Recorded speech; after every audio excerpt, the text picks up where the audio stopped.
অতি নিশাতে নিয়ৰ যেতি মই ভাবো জীৱনটোক নিজে উদযাপন কৰিবলৈ শিকিব লাগিব মোৰ গান হওক বহু আস্থাহীনতাৰ বিপৰীতে নিজৰ জীৱনটোক নিজে ধুনীয়া কৰিব লাগিব যেনেকৈ আমি এখন ঘৰ নিজে সজাবলৈ যত্ন কৰোঁ ঠিক তেনেদৰে আমি নিজৰ জীৱনটোকো সজাবলৈ যত্ন কৰিব লাগিব পোহনীয়া চৰাইটি উৰিলে কেতিয়াবা অসুবিধাৰ সৃষ্টি হয় কেতিয়াবা নিৰাশ হওঁ কিন্তু নিৰাশলৈ জানো হ'ব মা দেউতাই ইমান কষ্ট কৰি মোক ডাঙৰ কৰিলে ইমানখিনি পোৱালেহি গতিকে মা দেউতাৰ মই চাব লাগিব গতিকে ভৱিষ্যতৰ কথা চিন্তা কৰি মই জীৱনটোক এতিয়া ধুনীয়াকৈ উপভোগ কৰি গৈ আছোঁ উপভোগ কৰি গৈ থাকিম নমস্কাৰ টাইমেটলৈ স্বাগতম এগৰাকী যুৱতী বা এগৰাকী ছাত্ৰী যাৰ কণ্ঠই আপোনাৰ মন মোহিব যাৰ কণ্ঠত আছে এক যাদুকৰী কণ্ঠ ডুমডুমাৰ গৰিমা ভৰালীৰ কণ্ঠত আছে এক যাদুকৰী সুৰ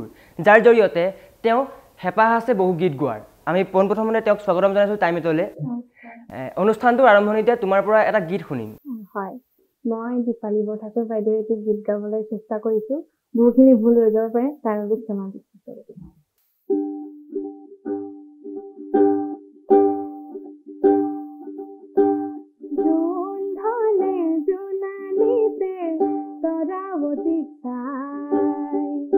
হাতী পুতি চুকি মুকি নাচি নাচি যায় জোন ধনে জোনালিতে তৰাৱতী চাই হাতী পুতি চুকি মুকি নাচি নাচি যায় জোনে কয় তৰাৱতীক মোৰ ফালে চা ৰূপোৱালী ৰিহা টানি তৰাই ঢাকে গা চকুত লাগিল মোহনী তৰা চকুত লাগিল মোহনী টিপি টিপি চাৱনী তৰা টিপি টিপি চাৱনী জোন ধনৰ বুকৰ ফাকৰ ললে আহি ঠাই হাতী পতি চিকি মুকি নাচি নাচি যায় জোন ধনে জোনালিতে তৰাৱতীক চাই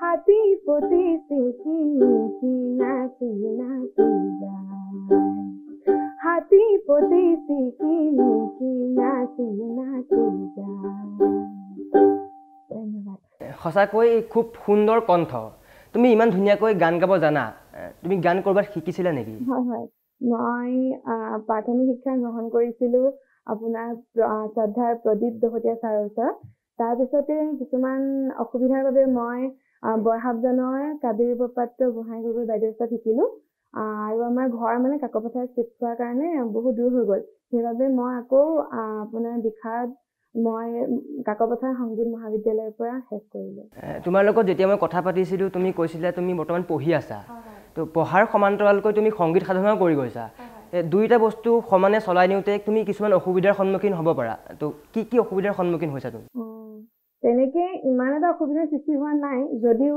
পঢ়াৰ লগতে যিহেতু মই এবাৰ কৈছোঁ ইতিহাস বিভাগৰ মই ষষ্ঠ ষান্মাসিকৰ ছাত্ৰী গতিকে গানটোক এনেদৰে সমানে লৈ যোৱাটো অকণমান অসুবিধাৰ সৃষ্টি হৈছে আৰু লগতে অকণমান আৰ্থিকো আমাৰ ইমান ভাল নহয় গতিকে দুইটা একেলগে মিলাই লৈ যোৱাটো অকণমান অসুবিধা হৈছে যদিও মোৰ যিহেতু সংগীতক মই ভাল পাওঁ গতিকে সংগীতক মই এনেদৰে লৈ যাবলৈ প্ৰয়াস কৰি আছোঁ কিমান দূৰ সম্ভৱ হয় নাজানো গৈ থাকিম হয় আশীৰ্বাদ কৰিছোঁ আমি সকলোৱে এইখিনিতে তোমাৰ পৰা আৰু এটা গীত শুনিম মই ডক্টৰ ভূপেন হাজৰিকাদেৱৰ এটি গীত গাবলৈ চেষ্টা কৰিছোঁ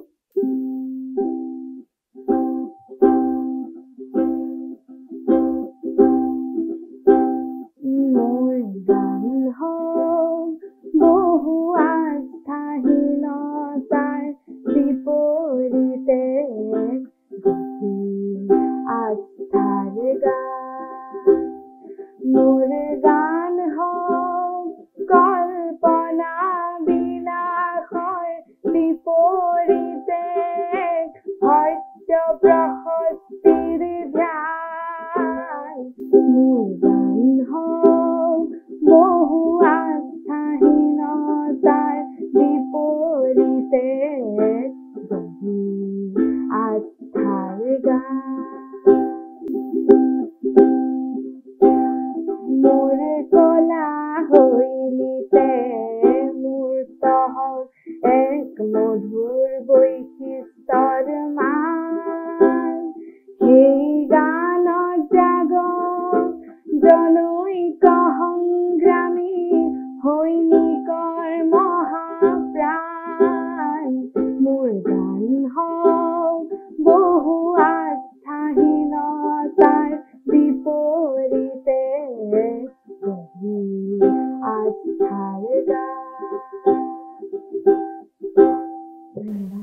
ধন্যবাদ জনাইছোঁ।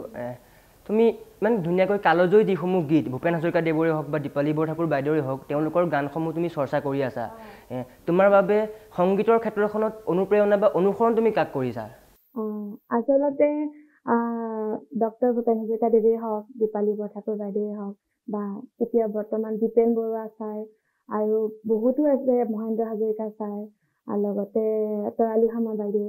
গতিকে এওঁলোকৰ গীতবোৰ চিৰসেউজ। এওঁলোকে আমাৰ অসমৰ স্বকীয়তা বজাই ৰাখিছে। গতিকে এওঁলোকক এৰি জানো থাকিব পাৰি? সেইকাৰণে মই এওঁলোকৰ সৃষ্টিৰাজিক ভাল পাওঁ, সন্মান কৰোঁ, শ্ৰদ্ধা কৰোঁ। গতিকে এওঁলোকৰ গীতসমূহ গাবলৈ মাত্ৰ প্ৰয়াসে কৰিছোঁ, সম্পূৰ্ণ হোৱাগেও নাই।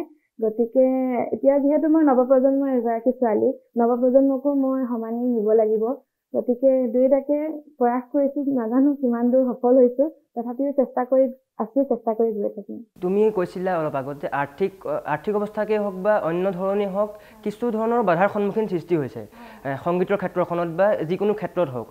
তুমি বৰ্তমান সময়ত জীৱনটোক কেনেদৰে উপভোগ কৰিব বিচৰা? গীতৰ জৰিয়তে হওক বা অন্য ধৰণেই হওক, জীৱনটো কি ধৰণে উপভোগ কৰিব বিচৰা তুমি? এইটো বৰ জটিল এটা প্ৰশ্ন সুধিলে। তথাপিও মই জীৱনটোক বৰ্তমান সময়ত কি হৈছে, মোৰ ইমান বয়স হোৱা নাই মই জীৱনৰ একদম সংজ্ঞা দিবলৈ। তথাপিও এতিয়া যিমানলৈকে মই মোৰ জীৱন পাইছোঁ, মই জীৱনত নানান ধৰণৰ অভিজ্ঞতা লাভ কৰিছোঁ। সেই অভিজ্ঞতাসমূহে মোক এইখিনি পাবলৈ, আচলতে এইটো এটা বৰ কঠিন প্ৰশ্ন। তথাপি মই জীৱনটোক নানান অভিজ্ঞতাৰে লাভ কৰি মই আগুৱাই যাবলৈ চেষ্টা কৰি আছোঁ। এই ক্ষেত্ৰত মোক বহু লোকে বা বহু ব্যক্তিয়ে মোক সহায় কৰিছে, মোক উৎসাহ দি কেনে। এতিয়া মোৰ লগতে মোৰ আজি খুৰা আহিছে, লগত দেউতা আহিছে। গতিকে খুৰাই মোক খুব ভালদৰে উৎসাহ যোগাই সকলো ক্ষেত্ৰতে আগবাঢ়ি যাবলৈ। তথা মই ৰূপায়িত বিদ্যালয়, তাৰপিছতে ডুমডুমা উচ্চতৰ মাধ্যমিক বালিকা বিদ্যালয়, বৰ্তমান মই ডুমডুমা মহাবিদ্যালয়ত অধ্যয়নৰত। গতিকে এই সকলোবোৰ শিক্ষানুষ্ঠানৰ মোক শিক্ষাগুৰুৱে হওক বা মোৰ লগৰ সমনীয়া বা ভাইটি ভণ্টিৰ লগতে মোৰ যিসকল ছিনিয়ৰ আছিলে তেওঁলোকে মোক খুব উৎসাহ যোগায়। গতিকে মই ভাবোঁ জীৱনটোক নিজেই উদযাপন কৰিবলৈ শিকিব লাগিব, নিজৰ জীৱনটোক নিজেই ধুনীয়া কৰিব লাগিব। যেনেকৈ আমি এখন ঘৰ নিজে সজাবলৈ যত্ন কৰোঁ, ঠিক তেনেদৰে আমি নিজৰ জীৱনটোকো সজাবলৈ যত্ন কৰিব লাগিব। বহুতখিনি মই কেতিয়াবা অসুবিধাৰ সৃষ্টি হয়, কেতিয়াবা নিৰাশ হওঁ, কিন্তু নিৰাশ হ'লেই জানো হ'ব? মা দেউতাই ইমান কষ্ট কৰি মোক ডাঙৰ কৰিলে, ইমানখিনি পোৱালেহি। গতিকে মা দেউতাৰ মই চাব লাগিব। গতিকে ভৱিষ্যতৰ কথা চিন্তা কৰি মই জীৱনটোক এতিয়া ধুনীয়াকৈ উপভোগ কৰি গৈ আছোঁ, উপভোগ কৰি গৈ থাকিম। খুব সুন্দৰকৈ কথাখিনি কৈছা। ভৱিষ্যতে তোমাৰ কি হোৱাৰ সপোন? ভৱিষ্যতে বৰ্তমান মই এতিয়া ষষ্ঠ ষাণ্মাসিকৰ ছাত্ৰী। ইয়াৰ পাছতে মই স্নাতক এম এ কৰাৰ মই সিদ্ধান্ত লৈছোঁ। তাৰপিছত ইয়াৰ পাছতে মই আপোনাৰ অসম লোকসেৱা আয়োগত এগৰাকী প্ৰশাসনিক বিষয়া হিচাপে সেৱা আগবঢ়াবলৈ মোৰ ইচ্ছা আছে। নাজানো কিমান দূৰ সফল হয়। আৰু ইয়াৰ লগতে মোৰ সংগীতকো আগবঢ়াই নিবলৈ মন আছে। গতিকে কিমান দূৰ যাব পাৰোঁ সেয়া অকণমান এতিয়া চেষ্টা অব্যাহত ৰাখিছোঁ, আৰু কিমান দূৰ সফল হ'ব পাৰোঁ সেয়া। আৰু উজ্জ্বল ভৱিষ্যত কামনা কৰিছোঁ। এইখিনিতে তোমাৰ পৰা আৰু এটা গীত শুনিম। আৰু এটা মই এইবাৰ জয়ন্ত হাজৰিকাদেৱৰ এটি গীত গাবলৈ প্ৰয়াস কৰিছোঁ।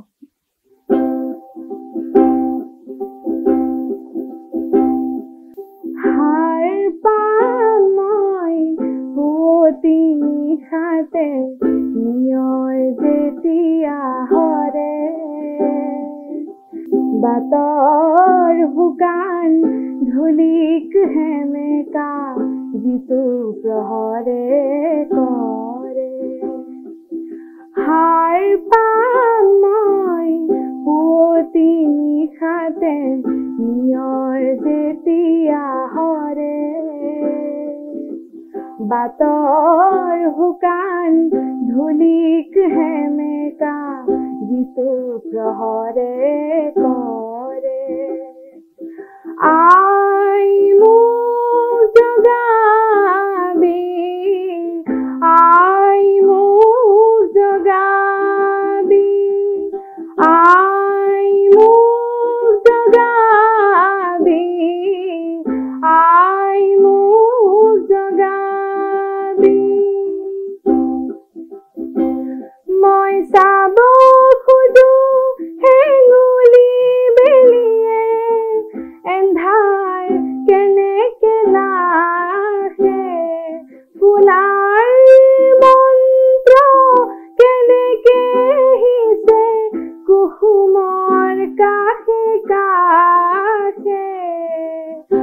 মদং বতাহৰ বুকুত কেনেকে মিঠা সুবাসেৰে ভৰে হাৰ পাম মই পুৱতি নিশাতে নিয়ৰ যেতিয়া হৰে